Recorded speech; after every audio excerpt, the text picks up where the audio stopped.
अपना फॉर्म भर के जहाँ जमा करना चाहते हैं, रजिस्टर्ड होना चाहते हैं, एक ये तरीका है। ना भी भरा हो तब भी उसकी देहदान हो सकती है। तो अगर वर्तमान में 50 से अधिक शरीर हैं और इन शरीरों की संख्या बढ़ाने में जो सबसे बड़ा योगदान है वो संत रामपाल जी महाराज के अनुयायियों की तरफ से है ना। इतना फिगर मैंने आज तक कहीं देखा नहीं। तो जो मुख्य दस्तावेज है वो है डेथ सर्टिफिकेट। कि डेथ सर्टिफिकेट में कोई चिकित्सक, कोई चिकित्सा अधिकारी, शासकीय विशेषकर रूप से अगर है तो बहुत अच्छी बात है, कोई death is because of this is disease, this is चीज, मतलब कोई भी एंगल से कोई मेडिको लीगल कोई विवाद की स्थिति पैदा नहीं हुई है। पंचनामे का अर्थ ये है कि जिस जगह पर मृत्यु हुई, जो जहाँ निवास करता था देहदान करने वाला, उस स्थान के पार्षद, सांसद, विधायक, सरपंच, जो 5 जो उसके परिवार से अलग किन किन लोगों की जो है सहमति जरूरी होती है? सबसे ज़्यादा सहमति जरूरी है उसके ब्लड रिलेटिव्स की, जो है उनके पुत्र पुत्रियों की। तो जो उनके बच्चे हैं खुद के, है ना, चाचा ताऊ के चलते हैं। अगर वो खुद के बच्चे नहीं हैं तो चाचा ताऊ के बच्चे कर सकते हैं, लेकिन खुद तक अगर आप हॉस्पिटल पहुंचे हो तो उसमें एक नियम फंसता है कि आप ब्रॉड डेड पेशेंट है, इसका पीएम होगा। तो सब विच्छेदन उपरांत, पोस्टमार्टम के उपरांत भी हम उस शरीर को नहीं ले पाएंगे, क्योंकि वो काट पीट। उनको धनराशि भी दी जाती है मेडिकल कॉलेज से। मैं इसमें बताना चाहूँगा कि बेसिकली धनराशि की व्यवस्था हमारे सिस्टम में अभी तक नहीं है ना।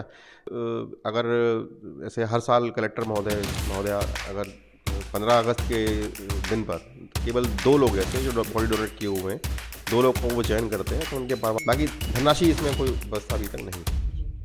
सर, फायदे वाला काम है तो संस्था करना चाहिए, लेकिन अभी तक मैं देखा हूँ कोई संस्था इसमें काम नहीं कर रही है। केवल संत रामपाल जी महाराज की संस्थाएं और जिनके अनुयायी लोग हैं, जिनके सहयोगी लोग हैं, वही इस काम को कर रहे हैं। हट के बात करते हैं तो वो अलग चलेंगे फिर वो। हाँ, विरोध भी होगा उनका, क्योंकि आप किसी का धंधा बंद करवा रहे हैं। मृत्यु के लिए हो तो मिट्टी ही गई है, लेकिन मृत्यु के उपरांत अगर वो शरीर शिक्षा में काम आ जाए तो इससे अच्छी बात क्या होगी। हम लोग बिना कैमरामैन असीस के साथ, जैसा कि आप देख सकते हैं कि देहदान जो है लगातार संत रामपाल जी महाराज जी के द्वारा, अनुयायियों के द्वारा जो है की जा रही है, उनके ज्ञान से प्रभावित होकर के। हमारे साथ एनाटॉमी विभाग के हेड एंड प्रोफेसर हैं, आइए उनसे जानते हैं। नमस्कार सर। नमस्कार। सर, देहदान होती है, उसकी सर प्रक्रिया क्या है? देहदान की प्रक्रिया में सबसे पहले तो मैं बताना चाहूँगा कि देहदान 2 तरीके से हो सकता है। जो पहले जागरूक हो गए हैं, वो जो अपना शरीर अभी जो जीवित हैं और अपना फॉर्म भर के जहाँ जमा करना चाहते हैं, रजिस्टर्ड होना चाहते हैं, एक ये तरीका है। और एक तरीका है कि जब मृत्यु हो गई है और उसी समय घर वाले अगर उसके तैयार हो जाते हैं देने के लिए, तो दोनों स्थितियों में अगर फॉर्म ना भी भरा हो तब भी उसकी देहदान हो सकती है। तो अगर आप यहाँ पर रजिस्टर्ड हैं, फॉर्म भरा हुआ है तो भी, और मृत्यु हो गई है, फॉर्म नहीं भरा है तब भी, वो देहदान हो सकती है। देहदान के लिए हमारे पास फॉर्म जो आता है, उस फॉर्म में आखिरी में मेरा नंबर दिया हुआ है। मैं जबलपुर संभाग नोडल देहदान हूँ, और आप वो नंबर जो है आप कभी भी मुझे कॉल कर सकते हैं, मैसेज कर सकते हैं। ऐसी स्थिति में जब क्या करना है, कैसे करना है, कौन से डॉक्यूमेंट चाहिए, मैं आपको बता दूंगा। सर, जो देहदान करते हैं उसके लिए जो कहना चाहिए कि आवश्यक जानकारी जो है, क्या क्या चीज़ यहाँ पर लगती हैं उसके लिए? सबसे बड़ी जानकारी मैं देना चाहूँगा कि सबसे जो मुख्य दस्तावेज है वो है डेथ सर्टिफिकेट। कि डेथ सर्टिफिकेट में कोई चिकित्सक, कोई चिकित्सा अधिकारी, शासकीय विशेषकर रूप से अगर है तो बहुत अच्छी बात है, कोई, हाँ चाबी निकाल लो, तो कोई चिकित्सा अधिकारी उस मृत्यु को प्राकृतिक घोषित कर दे, जो ये लिख के दे दे कि death is because of this is disease, this is चीज, मतलब कोई भी एंगल से कोई मेडिको लीगल कोई विवाद की स्थिति पैदा नहीं हुई है। वो डेथ मेडिको लीगल ना हो, है ना, कहीं झगड़े की स्थिति हो, कहीं उसको मार ना दिया गया हो, इस स्थिति में वो दस्तावेज एक मुख्य दस्तावेज है। इन केस अगर मान लीजिए आपके पास डेथ सर्टिफिकेट नहीं है, या कोई चिकित्सक आपको डेथ सर्टिफिकेट इशू करने में डर रहा है, नहीं दे रहा है, मना कर रहा है, तो ऐसी स्थिति में हम आता है सेकंड डॉक्यूमेंट पंचनामा। पंचनामे का अर्थ ये है कि जिस जगह पर मृत्यु हुई, जो जहाँ निवास करता था देहदान करने वाला, उस स्थान के पार्षद, सांसद, विधायक, सरपंच, जो 5 जो उसके परिवार से अलग लोग हैं, है ना, वो 5 लोग लिख करके देंगे कि ये मृत्यु प्राकृतिक है और इसमें कोई भी विवाद की स्थिति उत्पन्न नहीं हो रही है। तो लिख के देते हैं, तो वो पंचनामा इक्विवेलेंट टू डेथ सर्टिफिकेट है, उससे भी काम चल जाता है। लेकिन चूंकि वो एक कच्चा दस्तावेज है तो हम उसमें क्या हम प्रेस रिलीज कराते हैं। जब पंचनामे आते हैं तो हम बेसिकली जिस जगह बॉडी डोनेट होती है तो हम प्रेस में बताते हैं कि इस तरह से शरीर यहाँ दान हुआ है इस व्यक्ति का, इस जगह से इस उम्र का ये व्यक्ति दान हुआ है और इन लोगों ने किया है। अगर कोई विवाद है, आपकी कोई ऐसी स्थिति है जिसमें कि आप शरीर ले जाना चाहते हैं वापस, है ना, शरीर वापस लेना चाहते हैं या कुछ विवाद है तो आप आके सुलझा लें, या फिर आपको शरीर चाहिए तो शरीर वापस ले जाएं। सर इसमें देहदान में किन किन लोगों की जो है सहमति ज़रूरी होती है? सबसे ज़्यादा सहमति जरूरी है उसके ब्लड रिलेटिव्स की, जो फर्स्ट डिग्री ब्लड रिलेटिव हैं। जैसे कि अगर पत्नी की मृत्यु हुई है तो सबसे पहली इच्छा है पति की, पति की अगर मृत्यु हुई है तो इच्छा है पत्नी की, दोनों की मृत्यु हो गई, दोनों आना चाहते हैं तो इच्छा है उनके पुत्र पुत्रियों की।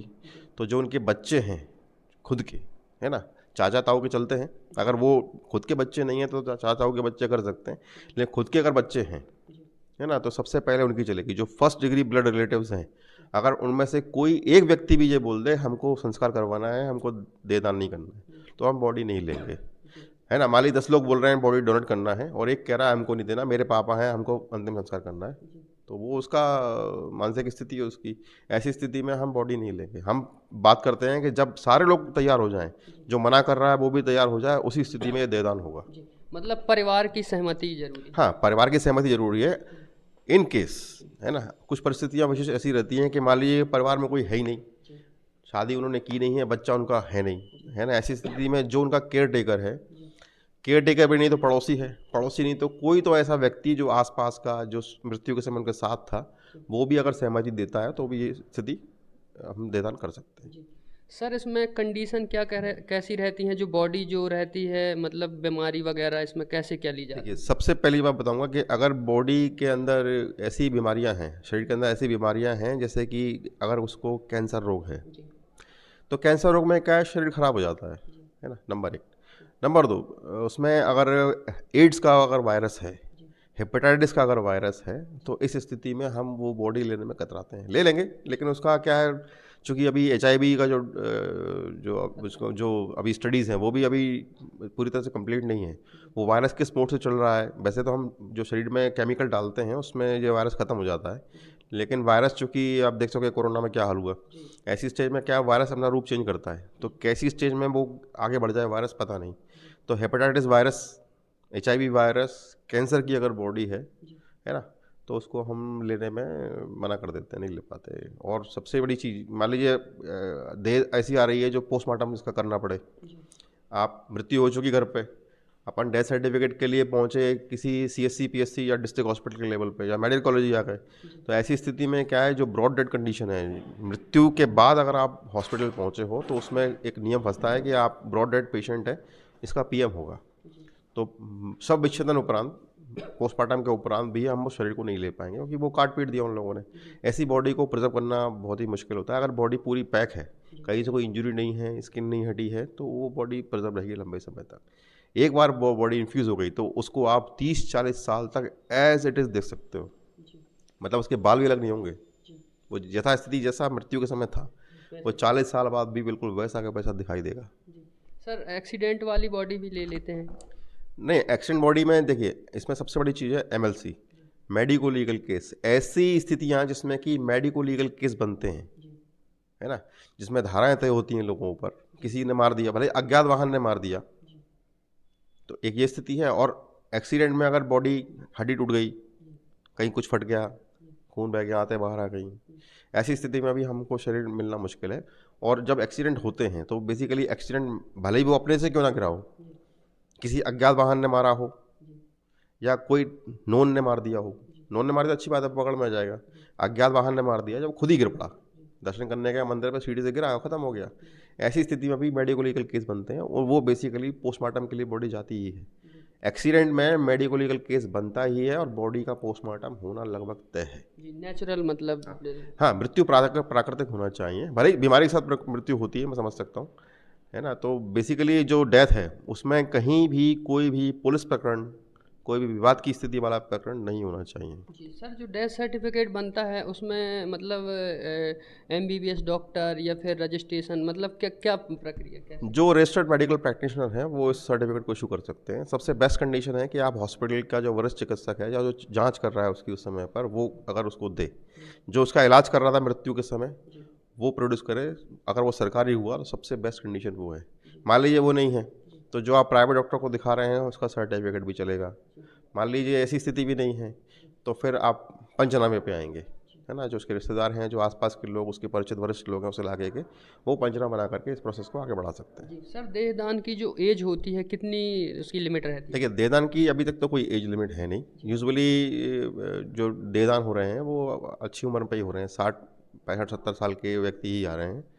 और जो आकस्मिक मृत्यु होती हैं वो भी अगर फॉर्म भरे हुए हैं पहले, क्योंकि इस स्टेज पर बेसिकली इच्छा होती नहीं लोगों की। जो इच्छा जागृत होती है वो रिटायरमेंट के बाद, या आप स्पिरिचुअलिटी की तरफ चलने लगे, ऐसी स्थिति होती है। और ये स्थितियाँ बेसिकली हमारे यहाँ 60 साल के बाद ही उत्पन्न हो रही हैं, है ना। लेकिन अगर इच्छा है और व्यक्ति जवान है उस समय, और अगर वो देहदान किया हुआ है या इच्छा रखता है और परिवार उसके साथ है, तो उसकी बॉडी भी डोनेट हो सकती है। सर, मेडिकल में जो देहदान करते हैं उनको धनराशि भी दी जाती है मेडिकल कॉलेज की तरफ से? मैं इसमें बताना चाहूँगा कि बेसिकली धनराशि की व्यवस्था हमारे सिस्टम में अभी तक नहीं है ना। यहाँ पर बॉडी डोनेट करने के एवज में आपको बदले में 2 चीज़ें मिलती हैं। सबसे बड़ा जो पहला वो डॉक्यूमेंट है वो है देहदान सर्टिफिकेट, देहदान का जो पत्र है वो आपको मिलेगा। और दूसरा जो है वो है गार्ड ऑफ ऑनर, जो अब मिलने लगा है। गार्ड ऑफ ऑनर हमारा सरकारी तरफ से, संस्था की तरफ से ये आदेश है हमको कि जो भी व्यक्ति अपना शरीर दान करे उसको गार्ड ऑफ ऑनर दिया जाए। इस गार्ड ऑफ ऑनर में हम लोग क्या करते हैं, यहाँ के एसपी, यहाँ के जो एएसआई वगैरह लोग हैं, वो 6 गार्ड के साथ यहाँ पर आकर के शरीर को तिरंगा में लिपटा करके फूल मालाओं के साथ उसको एक सम्मान के नाम पर जो है शस्त्र के साथ उनको सलामी देते हैं, है ना। इसके बाद अगर ऐसे हर साल कलेक्टर महोदया अगर 15 अगस्त के दिन पर केवल 2 लोग ऐसे जो बॉडी डोनेट किए हुए हैं, 2 लोग को वो चयन करते हैं, तो उनके परिवारों को बुला करके 15 अगस्त वाले दिन कलेक्टर महोदय खुद सम्मान देते हैं। तो ये 3 व्यवस्थाएं हैं हमारे पास। एक सर्टिफिकेट हम लोग देते हैं, गार्ड ऑफ ऑनर हम लोग देते हैं, और इसमें 15 अगस्त के दिन जो सम्मान दिया जाना है कलेक्टर की तरफ से वो होता है। बाकी धनराशि इसमें कोई व्यवस्था अभी तक नहीं। जी सर, जो अभी तक देहदान जो हो रही हैं, मतलब किस संस्था के द्वारा और कैसा मैसेज जा रहा है लोगों में? देखिए, अभी वर्तमान में हमारे पास 250 बच्चे हैं जी जो इन शरीरों से सीखते हैं, जी और हमारे पास अभी वर्तमान में 50 से अधिक शरीर हैं। जी और इन शरीरों की संख्या बढ़ाने में जो सबसे बड़ा योगदान है वो संत रामपाल जी महाराज के अनुयायियों की तरफ से जी है ना। इतना फिगर मैंने आज तक कहीं देखा नहीं, इतनी फ्रिक्वेंसी हमने अभी तक कहीं देखी नहीं। जी जो संत रामपाल जी महाराज जी कार्य कर रहे हैं, और भी धार्मिक संस्थाएं हैं या संगठन हैं, इनको भी आना चाहिए सर आगे? हाँ, बिल्कुल आना चाहिए, बिल्कुल आना चाहिए। अगर ये सामाजिक फ़ायदे वाला काम है तो संस्था आना चाहिए। लेकिन अभी तक मैं देखा हूँ कोई संस्था इसमें काम नहीं कर रही है। केवल संत रामपाल जी महाराज की संस्थाएं और उनके अनुयायी लोग हैं, जो उनके सहयोगी लोग हैं, वही इस काम को कर रहे हैं। जी हमने सुना है सर कि उनके अनुयायी नशा ये सब चीज़ों से दूर हैं, रिश्वत और ड्रिंक, दहेज मुक्त विवाह, कैसा एक समाज बना रहे हैं सर? मैंने अभी तक जितने लोगों से मैं जुड़ा, जितने लोगों को मैंने देखा, उन लोगों को मैंने देखा कि एक तो दहेज मुक्त जी शादियाँ, जी अंतर्जातीय शादियाँ, जी नशा मुक्ति, है ना। और मैं जो देखा उन लोगों में, अब सादगी वाले लोग हैं, तो अच्छी बात है। जो रूढ़िवादी हमारे यहाँ दहेज प्रथा तो है ही है ना। ऐसी स्थिति में, और धार्मिक कर्मकांडों वाला देश है, ऐसी स्थिति में लोग हट के बात करते हैं तो वो अलग चलेंगे फिर वो। जी हाँ, विरोध भी होगा उनका, जी क्योंकि आप किसी का धंधा बंद करवा रहे हैं। जी सर, आप भी प्रोफेसर हैं, शिक्षित हैं, और आज का युवा ज़्यादातर शिक्षित है। सर, क्या कहना चाहते हैं आप, जो संत रामपाल जी महाराज जी ऐसे भी संत हैं कि जो समाज के लिए इतने अच्छे कार्य कर रहे हैं, क्या कहना चाहते हैं सर, और किस रूप में आप उनको देखते हैं सर? देखिए, वो तो मैं देखता हूँ कि वाकई में संत वाले राह पर ही जा रहे हैं। वो बेसिकली इतना कोई कर नहीं पाता जी जितना मैं सुना उनके बारे में। जी किसानों के लिए इतना किया जो उन्होंने अपनी धनराशि खर्च की, जी है ना। जैसा बताया मेरे को, 1000 करोड़ रुपया, 1000 करोड़ रुपया खर्च करना आसान नहीं है ना। सब लोग लेना चाहते हैं, देना कोई नहीं चाहता। जी अगर कोई देने वाला बैठा हुआ है तो वो वाकई में संत है। जी और भी सर युवाओं को क्या कहना चाहते हैं, और भी जो बुजुर्ग हैं जो आपको देख रहे हैं सर, ताकि जो लोगों की जो है इच्छा देह दान करने की बने, जो कर्म कांड में लिपटे हुए हैं, उनको क्या कहना चाहते हैं? कर्मकांड में जो लिपटे हुए हैं उनके लिए मेरे पास शब्द ये है कि अब कर्मकांड के बाद अगर किसी भी धर्म का व्यक्ति हो, है ना, किसी भी धर्म का व्यक्ति हो, अंतिम रूप में तो शरीर को उसको दफनाना या जलाना ही है।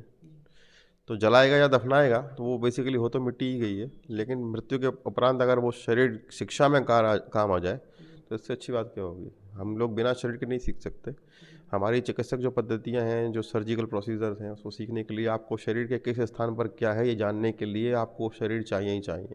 भले ही एआई का ज़माना है, रोबोट्स आ गए हैं, है ना, पिक्चर्स यूट्यूब वीडियो अवेलेबल हैं, लेकिन रियलिटी रियल होती है। आपने उस चीज़ को क्या है सामने देख लिया, छू कर देख लिया, तो आपके हैंड मेमोरीज़ में वो चीज़ें आ जाती हैं। तो हम जरी शरीर में किसी जगह पर हाथ लगाते हैं तो हमारे दिमाग में पिक्चर बन जाती है कि इसकी जगह पर अंदर ये चीज़ें रखी हुई हैं। तो जब भी सर्जरी की स्थिति होती है, कैंसर की स्थिति होती है, इंजरी की स्थिति होती है, वो चीज़ डैमेज है तो हमको पता रहता है कि इसके अंदर ये चीज़ें हैं, और उसी बेसिस पर हम बता पाते हैं कि ये जानलेवा है या जान का कोई खतरा है ही नहीं। मान लीजिए पेट में किसी जगह पर घाव लग गया, और घाव लगना है जिस जगह पर आपको पता है कुछ जगह पर वो ऑर्गन रखा हुआ है, तो आप अपने इस ज्ञान के बेसिस पर ये बता पाएंगे ये प्राण घातक चोट नहीं है, कोई चिंता की बात नहीं है, ठीक हो जाएगा। और कहीं कुछ जगह पर ऐसा लग गया तो हम बता देंगे साहब इसमें जान का खतरा है, इसमें पेशेंट की जान जा सकती है। तो जो शिक्षा है, शिक्षा कहीं ना कहीं बॉडी पर ही डिपेंड करती है। हाँ बिल्कुल, शिक्षा ही तो आपको सिखाएगी कि कहाँ पर क्या करना है, आपको किस जगह कैसे करना है।